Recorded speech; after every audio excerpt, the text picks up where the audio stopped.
මනි market account එකක් කියන්නේ ඔයාලට බැංකුවක විවෘත කරන්න පුළුවන් වඩාත්ම වාසිදායක ගිණුමක්. හැබැයි බැංකුව මේ ගැන වැඩි කතා කරන්නේ නැහැ. මොකද බැංකුවක් පැත්තෙන් ගොඩක් අවාසිදායකයි. ඒ වගේම පාරිභෝගිකයට ගොඩාක් වාසිදායක වන account එකක් තමයි මනි මාකට් account කියන්නේ. ඉතින් මේ account එකක් අනික් account වලින් විශේෂ වෙන්නේ කොහොමද කියලා බලමු අපි.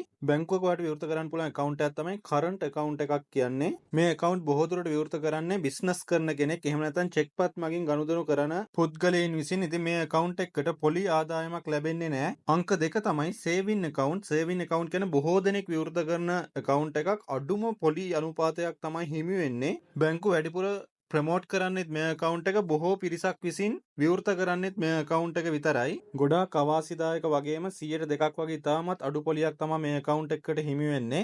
ඊළඟට ඔයා දන්න account එකක් තමයි fixed deposit කියන්නේ. ඉතින් fixed deposit කියන්නේ ස්ථීර කාලයක් සඳහා ස්ථීර මුදලක් ස්ථීර පොලි අනුපාතිකයකට ඔයා තැන්පත් කරනවා. එතකොට මේක යම් කාලයක් පිරුණාම තමයි ඔයාට ලබා ගැනීමේ හැකියාව තියෙන්නේ. මේ සඳහා වැඩි පොලි අනුපාතිකයක් ඔයාට හිමි වුණාට ඔයාට අවශ්‍ය වෙලාවේ මුදල් ලබා ගැනීමේ හැකියාවක් නැහැ. අදාළ කාලය පිරෙනකන් ඔයා ඒ මුදල තැන්පත් කරලා තියන්න ඕන. කලින් ලබාගත්තොත් ඔයාට පොලියක් හිමි වෙන්නේ නැහැ. ඊළඟට අපි කතා කරන account එක තමයි මේ money market account එකක් කියන්නේ. ඒතර money market account එක කියන්නේ ටිකක් වැඩි පොලියක් හම්බ වෙනවා. හැබැයි fixed deposit එකේ පොලියට වඩා චුට්ටක් අඩුයි. උදාහරණයක් විදිහට fixed deposit account එකකට 7ක් ලැබෙනවා නම් money market account එකකට 6ක් වගේ ලැබෙනවා. ඒ වගේම තමයි විශේෂම වාසිය තමයි ඔයාට ඕනම අවස්ථාවක මේ account එකේ තියෙන මුදල් ඔයාට ලබා ගැනීමේ හැකියාව තියෙනවා. ඒ වගේම තමයි බැංකුව විසින් මේකේ පොලි අනුපාතිකය සතියෙන් සතියට වෙනස් කරනවා. ඒතකොට සතියෙන් සතියට පොලිය වෙනස් වෙනවා.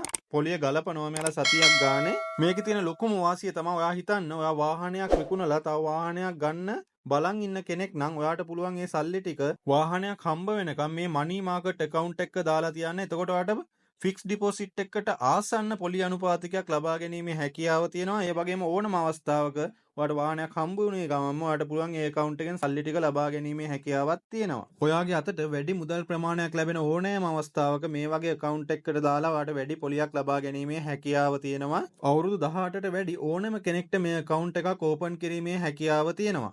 ඒ වගේම තමයි බැංකුව විසින් මේ account එක වැඩි ප්‍රමෝට් කරන්නේ නැහැ. මොකද බැංකුව වලට අවාසිදායකයි. ඒ නිසා බැංකු යම් යම් කොන්දේසි පනවලා තියෙනවා. උදාහරණයක් විදිහට කමර්ෂල් බැංක් එකක් ඔයා ඕපන් කරනවා නම් අවම වශයෙන් ඔයා රුපියල් ලක්ෂයක තැන්පතුවක් කරන්න ඕන. HNB වගේ බැංක් එකක නම් රුපියල් ලක්ෂ 5ක අවම තැන්පතුවක් ඔයා කරන්න ඕන. ඉතින් මෙන්න මේ විදිහට එයාලා සීමා පනවලා තියෙනවා. මොකද බැංක් එකකට මෙවැනි account ඕපන් වීම අවාසිදායකයි. ඒ වගේම පාරිභෝගිකයට ගොඩක් වාසිදායකයි. ඉතින් අපි ඊළඟ වීඩියෝ එකෙන් බලමු කොහොමද account එකක් ඕපන් කරන්න කියලා. ඉතින් මේ වීඩියෝ එක මෙතනින් අවසන් කරනවා. ඊවර්ට් මනි subscribe කරලා දිගටම අපිත් එක්ක රැඳී සිටින්න කියලා මතක් කිරීමක් කරනවා.